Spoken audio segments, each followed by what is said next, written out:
พ่อได้หลอกให้ลูกชายเข้าไปในถ้ำเสือยักษ์แต่ลูกชายกลับขี่เสือตัวใหญ่เข้ามาในหมู่บ้านพวกเขาเป็นเด็กจอมพลังที่พ่อแม่ไล่หนีให้ไปใช้ชีวิตในป่าที่เต็มไปด้วยอันตรายเวทมนต์ของนางยักษ์และสิ่งมีชีวิตลึกลับสุดอัศจรรย์สวัสดีครับทุกคนครับผมนิกเองครับ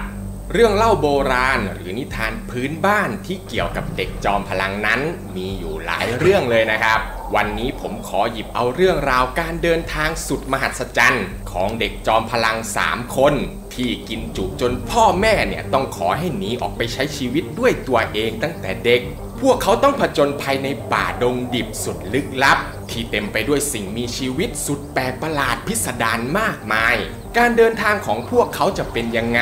จบลงแบบไหนเดี๋ยวมาติดตามกันในตำนานนิทานลาวเรื่องเท้า7หัว7ไหครับแต่ก่อนอื่นนะครับใครที่ชื่นชอบคลิปของช่องดูดิแล้วยังไม่ได้กดติดตามก็กดติดตามเอาไว้ได้เลยนะครับและที่สำคัญอย่าลืมกดกระดิ่งแจ้งเตือนทั้งหมดไว้ด้วยนะครับทุกคนเวลาที่ผมลงคลิปใหม่เนี่ยมันจะได้แจ้งเตือนไปยังโทรศัพท์ของทุกคนนั่นเองครับส่วนถ้าหากใครไม่อยากจะเห็นคำบรรยายของคลิปก็มองหาสัญลักษณ์รูปตัว C 2 ตัวแล้วก็กดปิดการแสดงคำบรรยายได้เลยนะครับถ้าพร้อมกันแล้วก็ไปฟังกันเลยครับผมในสมัยที่ป่าดงพงไพรยังเต็มไปด้วยต้นไม้ใหญ่และสัตว์ป่านานาชนิดในหมู่บ้านแห่งหนึ่งครับมีเศรษฐี2ผัวเมียที่ใช้ชีวิตอยู่ร่วมกันมานานแต่ยังไม่มีลูกไว้สืบเชื้อสายสักที2ผัวเมียจึงพากันเดินเข้าไปในป่าลึกที่นั่นเองล่ะครับมีต้นไม้ใหญ่ต้นหนึ่ง2ผัวเมียจึงคุกเข่าพนมมือไหว้ขอลูกกับต้นไม้ใหญ่ต้นนั้นแล้วก็กลับมาบ้านเวลาผ่านไปสักพักเนี่ยทั้งสองก็มีลูกสมใจอยากครับแต่ทว่ามันมีเรื่องผิดปกติอยู่นิดนึงครับทุกคนเนื่องจากลูกของพวกเขาทั้งสองเป็นเด็กที่กินเยอะกว่าเด็กทั่วไปกินนมแม่เนี่ยก็ดูดเอาจนนมแม่ไม่พอจะกินจะต้องไปหานมวัวมาให้กินแทนนะครับกินข้าวทีเนี่ยก็กินข้าวละ7 หวดเงินทองที่พ่อแม่มีเนี่ยก็เริ่มจะไม่เหลือเพราะเอามาเลี้ยงลูกจนหมดเศรษฐีจึงเอาเงินที่เหลือก้อนสุดท้ายไปซื้อปลามาหลายเกวียนแล้วเอามาทำปลาแดกเก็บไว้ให้ลูกกินกับข้าวเวลาลูกกินทีเนี่ยก็กินปลาแดกหมดข้าวละ7 ไหเลยนะครับพ่อกับแม่จึงเรียกลูกชายว่าบัก7 หัว7 ไหครับ2ผัวเมียเนี่ยเลี้ยงลูกที่กินจุแบบนี้อยู่หลายปีไม่นานนักเงินทองที่พวกเขามีก็หมดเกลี้ยงพวกเขาจึงปรึกษากันว่าจะหาวิธีกำจัดลูกคนนี้ทิ้งไปเพราะไม่งั้นเนี่ยจะต้องอดตายกันหมดแน่ๆผู้เป็นพ่อนะครับจึงชวนบัก7 หัว7 ไหเข้าป่าไปตัดต้นไม้กะว่าจะให้ต้นไม้เนี่ยล้มทับลูกของตัวเอง2พ่อลูกจึงพากันเดินเข้าไปในป่าเพื่อตัดต้นไม้ครับผู้เป็นพ่อได้บอกให้ลูกชายใช้บ่าไปรอรับต้นไม้ตอนที่มันจะล้มจะได้แบกกลับบ้านง่ายๆซึ่งลูกชายเนี่ยก็เชื่อพ่อนะครับเมื่อพ่อเริ่มตัดต้นไม้ไม่นานนักต้นไม้มันก็ล้มบัก7 หัว7 ไหก็รีบวิ่งไปรอรับต้นไม้ที่กำลังล้มเสียงของต้นไม้ที่ล้มเนี่ยดังสนั่นหวั่นไหวไปทั่วป่าก่อนจะทับตัวบัก7 หัว7 ไหจมลงไปอยู่ในดินผู้เป็นพ่อเมื่อเห็นเช่นนั้นก็โล่งใจนะครับคิดว่าคงหมดเวรหมดกรรมแล้วจึงขออโหสิกรรมต่อลูกแล้วเดินออกจากป่ากลับไปเล่าให้ภรรยาฟังว่าต้นไม้ทับบัก7 หัว7 ไหตายไปแล้วแต่ไม่ทันไรครับบัก7 หัว7 ไหก็เดินแบกต้นไม้ใหญ่กลับมาที่บ้านพร้อมกับตะโกนถามพ่อว่าจะให้เอาไปไว้ตรงไหนพ่อกับแม่เนี่ยถึงกับสะดุ้งเลยนะครับรีบบอกให้ลูกชายเอาไปทิ้งที่ทุ่งนานู่นเพราะที่บ้านไม่มีที่จะเก็บ7 หัว7 ไหก็แบกต้นไม้ใหญ่ไปทิ้งแล้วก็กลับมาที่บ้านกินข้าวหมดไปอีก7 หัวพร้อมกับปลาแดกอีก7 ไหครับผม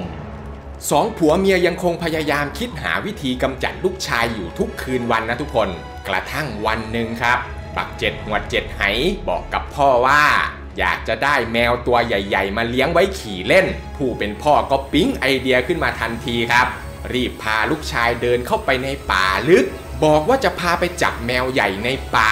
เมื่อไปถึงเนี่ยพ่อก็ชี้ให้7 หัว7 ไหดูว่าแมวที่ลูกอยากได้มันนอนอยู่ในโพรงถ้ำกลางป่านั่นแหละมันจะตัวใหญ่ๆสีเหลืองส้มมีลายสีดำ เขี้ยวยาวๆกรงเล็บแหลมคมลูกอยากจะได้กี่ตัวก็เดินเข้าไปจับเอาเลยซึ่งในถ้ำนั้นมันไม่ใช่แมวหรอกครับทุกคนแต่มันคือเสือครับผม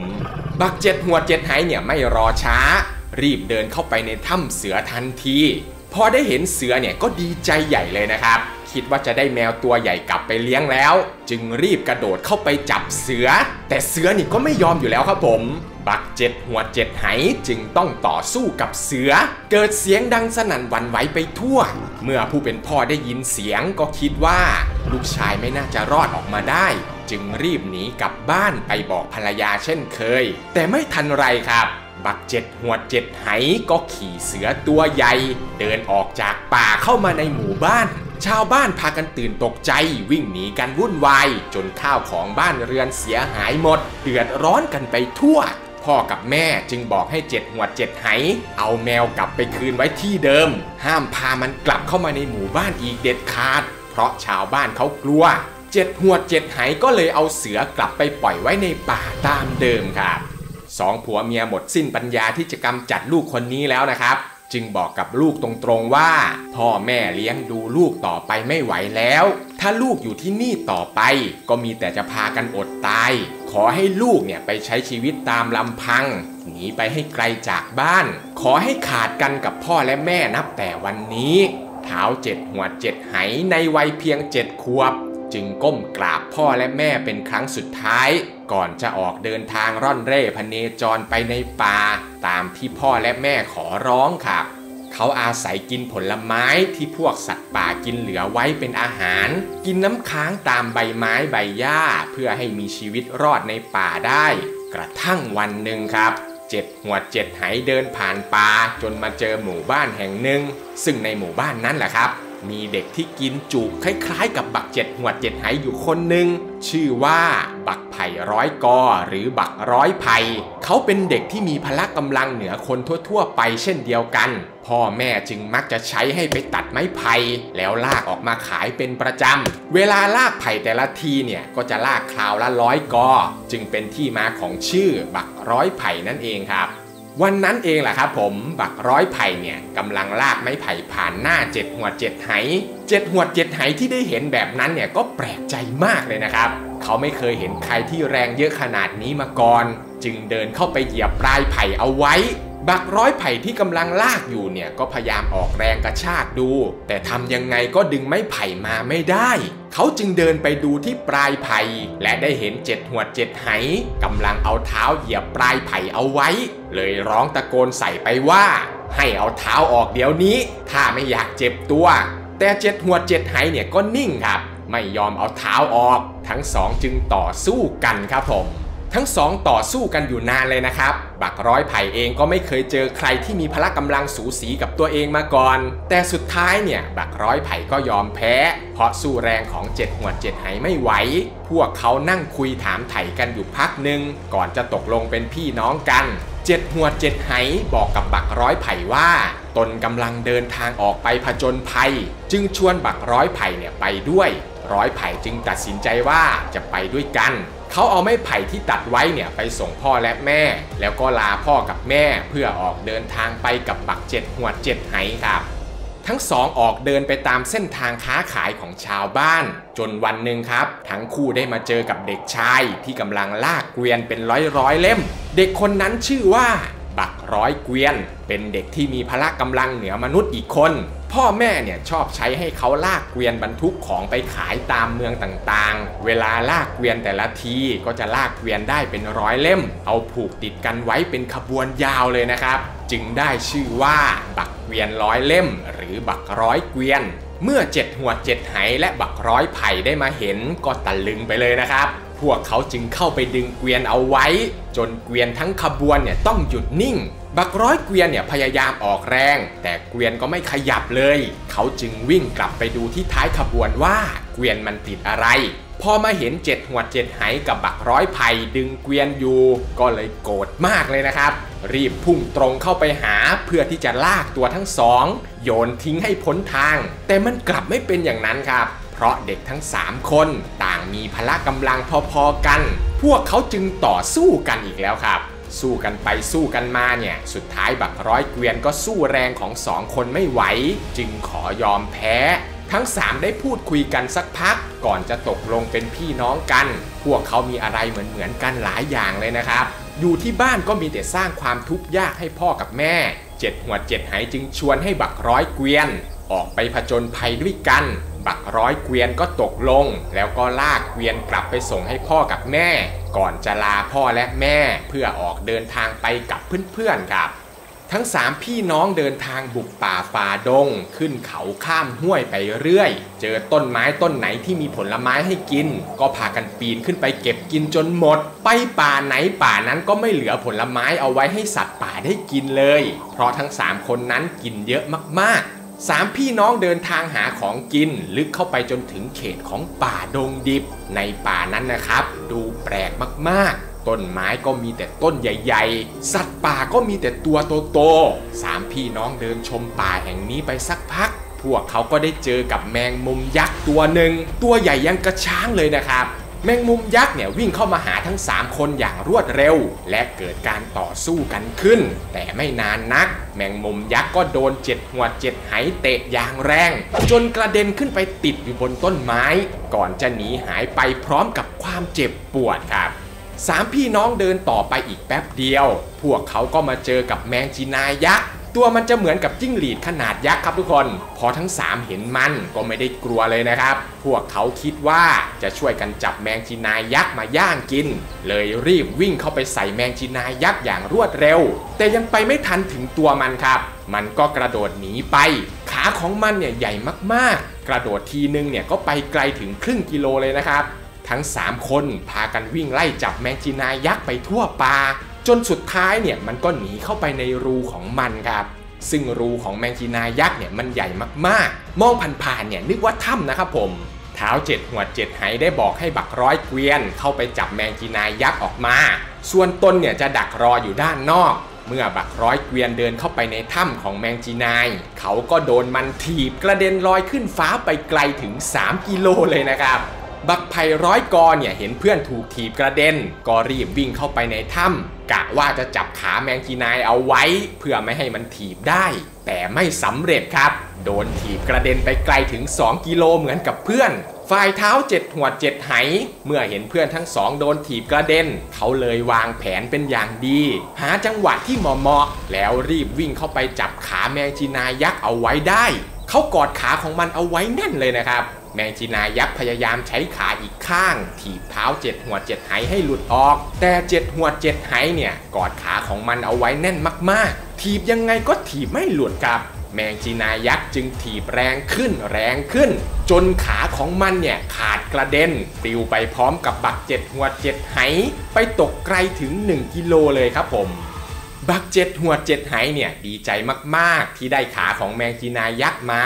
เขาแบกมันขึ้นหลังพร้อมกับตะโกนเรียกหาเพื่อนๆที่ถูกถีบกระเด็นไปคนละทิศคนละทางจนได้เจอกันในที่สุดทั้ง3เนี่ยตั้งใจว่าจะกินขาของแมงจีนายแต่ทว่าพวกเขาเนี่ยไม่มีไฟสำหรับย่างขาแมงจีนายยักษ์เลยครับถ้าจะกินดิบๆเนี่ยก็ไม่กล้ากินทั้ง3จึงแบกขาแมงจีนายยักษ์เดินทางไปด้วยโดยระหว่างทางนั้นก็พยายามมองหาบ้านคนเพื่อที่จะได้เข้าไปขอไฟมาย่างขาแมงจีนายยักษ์กินพวกเขาเดินแบกขาแมงจีนายยักษ์ไปจนถึงลานหินบนเนินเขากลางป่า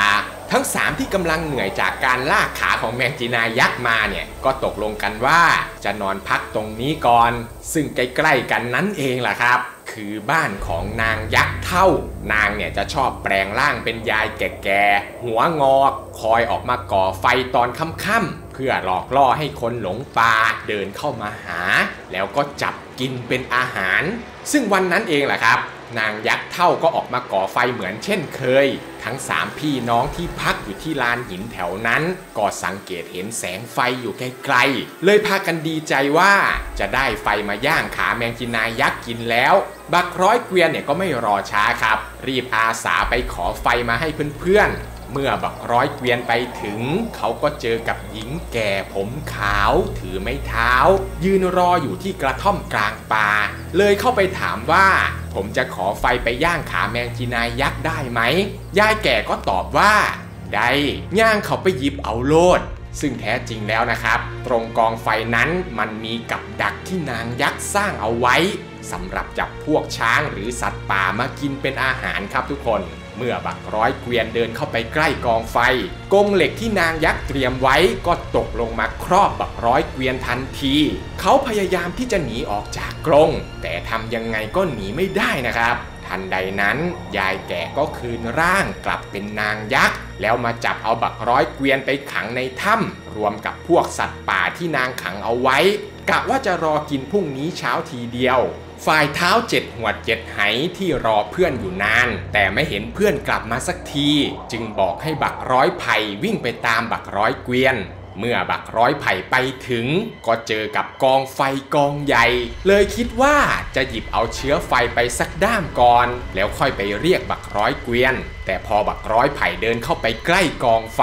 กรงที่นางยักษ์เตรียมไว้ก็ตกลงมาครอบบักร้อยไผ่ไปอีกคนครับบักร้อยไผ่พยายามที่จะหนีออกจากกรงแต่ออกแรงไปเท่าไหร่เนี่ยกรงก็ไม่สะเทือนเลยแม้แต่น้อยสุดท้ายบักร้อยไผ่ก็ถูกนางยักษ์จับมาขังรวมไว้กับบักร้อยเกวียนครับเมื่อเท้าเจ็ดหวดเจ็ดไหเห็นเพื่อนทั้งสองคนหายไปก็เริ่มคิดแล้วครับว่าคงมีภัยอะไรเกิดขึ้นกับเพื่อนแน่ๆเขาจึงออกไปตามเพื่อนๆแต่ทว่าค่อยๆแอบย่องไปนะครับเจ็ดหัวเจ็ดไหค่อยๆเดินย่องเข้าไปที่กองไฟแต่ทันใดนั้นเองแหละครับกรงที่นางยักษ์เตรียมไว้ก็ตกลงมาครอบบักเจ็ดหัวเจ็ดไหเช่นกันแต่บักเจ็ดหัวเจ็ดไหเนี่ยไม่พยายามหนีเหมือนเพื่อนทั้งสองเขายืนนิ่งๆออมแรงเอาไว้กระทั่งนางยักษ์โผล่มาแล้วก็เอื้อมมือเข้าไปจับเอาตัวเจ็ดหัวเจ็ดไหเพื่อจะเอาไปขังรวมกับเพื่อนๆบักเจ็ดหัวเจ็ดไหก็ยอมให้จับดีๆไม่ดิ้นเลยสักแอะเมื่อนางยักษ์เอาบักเจ็ดหัวเจ็ดไหออกจากกรงแล้วนางยักษ์ก็เลียปากแจ๊บๆพร้อมกับพูดว่าแสบคักๆมื้ออื่นเศร้าเนี่ยแสบคักๆระหว่างนั้นแหละครับเท้าเจ็ดหัวเจ็ดไหก็ใช้แรงทั้งหมดที่มีเอื้อมมือไปหักนิ้วของนางยักษ์จนกระดูกนิ้วหักดังเปาะนางยักษ์ก็รีบปล่อยเท้าเจ็ดหัวเจ็ดไหทันทีเท้าเจ็ดหัวเจ็ดไหกระโดดชกไปที่ท้องของนางยักษ์แล้วก็ต่อสู้กันชุลมุนวุ่นวายไปหมดเลยล่ะครับแต่สุดท้ายนะครับนางยักษ์ก็สู้แรงของเท้าเจ็ดหัวเจ็ดไหไม่ได้จึงขอยอมแพ้และยอมปล่อยเพื่อนๆทั้งสองคนของเจ็ดหัวเจ็ดไหนอกจากนี้นะครับนางยักษ์ยังขอเป็นลูกน้องของเจ็ดหัวเจ็ดไหด้วยในคืนนั้นเองแหละครับผมทั้ง3คนเนี่ยอาศัยค้างคืนอยู่ที่บ้านของนางยักษ์นางยักษ์ได้เอาเนื้อสัตว์มากมายออกมาทำอาหารเลี้ยงทั้ง3คนจนอิ่มหนำสำราญกระทั่งรุ่งเช้าทั้ง3คนก็จะขอลานางยักษ์เพื่อออกเดินทางต่อไปซึ่งนางยักษ์ในตอนนี้เนี่ยกลายเป็นยักษ์ที่แสนใจดีไปแล้วนะครับผมนางได้บอกเส้นทางให้กับทั้ง3พี่น้องพร้อมทั้งมอบของวิเศษให้ติดตัวไปด้วยบักร้อยเกวียนเนี่ยได้หินไฟวิเศษที่สามารถเสกไฟได้ตามต้องการจะให้มันติดตอนไหนเนี่ยก็แค่ร่ายคาถาถ้าไม่อยากให้มันดับมันก็จะไม่มีวันดับเลยนะครับ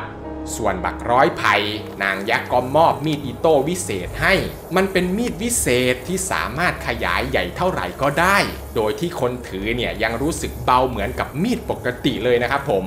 จากนั้นนางยักษ์ก็มอบหนังสติ๊กวิเศษให้กับบักเจ็ดหัวเจ็ดไหหนังสติ๊กนี้เนี่ยสามารถยิงได้ตามใจนึกอยากจะยิงใส่อะไรก็จะยิงโดนไม่มีทางพลาดเป้าเลยแถมมันยังสามารถขยายใหญ่แค่ไหนก็ได้ตามที่ผู้ใช้ต้องการเมื่อทั้ง3พี่น้องพากันฝึกท่องคาถาและฝึกใช้ของวิเศษที่นางยักษ์มอบให้จนชำนาญแล้วจึงพากันกราบลานางยักษ์เพื่อออกเดินทางต่อไปครับแต่คราวนี้เนี่ยพวกเขาสะดวกสบายกว่าเดิมมากๆเลยนะทุกคนเพราะมีของวิเศษของนางยักษ์โดยบักเจ็ดหัวเจ็ดไหเนี่ยจะใช้หนังสติ๊กวิเศษยิงพวกสัตว์ป่าที่ตัวใหญ่ๆจนตายแล้วบักร้อยไผ่ก็จะใช้มีดอิโต้วิเศษแร่เนื้อเป็นชิ้นพอดีคำจากนั้นก็เอามาให้บักร้อยเกวียนเสกไฟจากหินวิเศษย่างเนื้อกินกันอย่างอิ่มหนำสำราญทุกคืนเลยล่ะครับ3พี่น้องเดินทางมาจนถึงแม่น้ำใหญ่กลางป่าตามที่นางยักษ์เคยบอกเอาไว้ว่าถ้าหากเดินไปถึงแม่น้ำที่กว้างใหญ่กลางป่าแล้วให้พากันข้ามแม่น้ำนี้ไป ทั้ง3เนี่ยคิดว่าจะลองออกแรงวิ่งแล้วกระโดดข้ามแม่น้ำดูซึ่งแม่น้ำนี้เนี่ยกว้างอยู่ราวๆ1 กิโลเมตรบักร้อยเกวียนเป็นผู้ทดลองก่อนนะครับเขาออกแรงวิ่งสุดกำลังแล้วกระโดดข้ามแม่น้ำแต่ทว่ากลับโดดไปไม่ถึงกลางแม่น้ำด้วยซ้ำครับผมเลยว่ายกลับเข้ามาที่ฝั่งเดิมจากนั้นบักร้อยไผ่ก็ขอลองกระโดดดูบ้างปรากฏว่ากระโดดไปได้ไกลกว่าบักร้อยเกวียนแค่นิดเดียวจึงว่ายกลับเข้าฝั่งตามเดิมพอมาถึงคราวของบัก7 หัว 7 ไหลองกระโดดดูบ้างปรากฏว่าเขาโดดไปไกลถึงครึ่งแม่น้ำพอดีถ้าจะว่ายต่อไปเนี่ยก็สามารถทำได้แต่ด้วยความเป็นห่วงเพื่อนทั้ง2 คนเขาจึงว่ายกลับมาที่เดิมครับเมื่อกลับเข้าฝั่งแล้วบัก7 หัว 7 ไหก็คิดวิธีข้ามแม่น้ำได้เขาได้ร่ายคาถาเสกให้หนังสติ๊กวิเศษขยายใหญ่ขึ้นแล้วให้เพื่อนๆทั้ง2 คนทำตัวเป็นเหมือนกระสุนแล้วบัก7 หัว 7 ไหก็ยิงเพื่อนทั้ง2 คนไปลงอีกฝั่งหนึ่งของแม่น้ำจากนั้นก็เสกให้หนังสติ๊กเนี่ยเล็กลงเหมือนเดิมแล้วบัก7 หัว 7 ไหก็กระโดดไปกลางแม่น้ำแล้วก็ว่ายน้ำต่อไปจนไปถึงฝั่งตรงข้ามได้สำเร็จครับทั้ง3นั่งพักให้หายเหนื่อยอยู่ครู่หนึ่งก่อนจะออกเดินทางผจญภัยในป่ากันต่อพวกเขาเดินทางในป่านั้นนานพอสมควรฝ่าฟันอันตรายมากมายจนในที่สุดก็พากันออกจากป่าดงดิบได้สำเร็จทั้ง3เดินลัดเลาะไปตามลำน้ำที่ไหลลงมาจากหุบเขาภายในป่าดงดิบจนพวกเขาเริ่มหิวเนื่องจากทั้ง2ข้างทางเนี่ยไม่ได้มีผลไม้ให้กินเหมือนกับในป่าดงดิบเลยนะครับพวกเขาจึงคิดว่าจะจับปลาในแม่น้ำมากินกันเลยพากันหยุดพักแล้วหาปลาครับผมโดยบักร้อยไผ่เนี่ยนะครับใช้มีดอิโต้วิเศษไปตัดไม้มาจำนวนมากๆเหลาให้แหลมด้านหนึ่งจากนั้นบัก7 หัว 7 ไหก็ร่ายคาถาเสกให้หนังสติ๊กขยายใหญ่ขึ้นแล้วเอาไม้ที่บักร้อยไผ่ไปตัดมาแทนกระสุนจากนั้นก็ยิงขึ้นฟ้าปล่อยให้มันตกลงมาปักลงกลางแม่น้ำเรียงต่อๆกันเป็นเหมือนกับฝายกั้นน้ำโดยเว้นช่องเล็กๆเพื่อให้น้ำกับปลาตัวเล็กๆเนี่ยรอดผ่านไปได้ส่วนปลาตัวใหญ่ๆก็จะผ่านไปไม่ได้นะครับจากนั้นบักร้อยไผ่ก็ถือมีดอิโต้วิเศษเดินย้อนขึ้นไปเหนือน้ำแล้วก็ร่ายคาถาให้มีดอิโต้วิเศษขยายใหญ่ขึ้นจนขวางแม่น้ำทั้งสายทำให้น้ำด้านล่างเนี่ยแห้งขอดเท้า7 หัว 7 ไหกับบักร้อยเกวียนก็พากันลงจับปลากันอย่างสนุกสนานเลยแหละครับพวกเขาทำแบบนี้ซ้ำแล้วซ้ำเล่าทั้ง3ก็ได้ปลามากินกันอย่างมากมายทั้ง3เนี่ยเอาใบตองมาห่อปลาทั้งหมดเอาไว้ก่อนจะเอาดินมาพอกให้เป็นเนินเหมือนกับจะเผาถ่านแล้วก็ให้บักร้อยเกวียนเสกไฟจากหินไฟวิเศษเผาปลาจนสุกแล้วก็พากันกินปลาเผากันอย่างอิ่มหนำสำราญเลยล่ะครับเมื่อกินเสร็จแล้วนะครับก็พากันนอนหลับพักผ่อนพอตื่นขึ้นมาก็หาปลามาเผากันอีกทำแบบนี้ทุกวันจนกระทั่งวันหนึ่งครับผมชาวบ้านที่อยู่ปลายน้ำแห่งนั้นเริ่มประสบปัญหาเพราะพวกเขาเนี่ยหาปลาไม่ได้เลยและก็เริ่มเห็นความผิดปกติของแม่น้ำเนื่องจากบางวันเนี่ยมันก็มีน้ำเต็มลำน้ำแต่บางวันเนี่ยก็กลับแห้งเหือดไม่มีน้ำเลยสักหยดพวกเขาจึงพากันเดินตามลำน้ำขึ้นมาและได้พบกับ3พี่น้องที่กำลังหาปลาด้วยวิธีพิสดารอยู่ชาวบ้านเนี่ยตกใจมากเลยนะครับกับการที่ทั้ง3ใช้ของวิเศษหาปลาพวกชาวบ้านจึงเข้าไปขอแบ่งปลาจากทั้ง3พี่น้อง3พี่น้องจึงตกลงกับชาวบ้านว่าจะแบ่งปลาให้ถ้าชาวบ้านเนี่ยเอาข้าวสารเอาพริกเอาเกลือมาแลกนับแต่นั้นแหละครับ3พี่น้องก็สร้างกระท่อมอยู่ที่ริมน้ำตรงนั้นอาศัยหาปลามากินปลาที่กินไม่หมดก็เอาไปแลกข้าวสารของชาวบ้านเป็นแบบนี้เรื่อยไป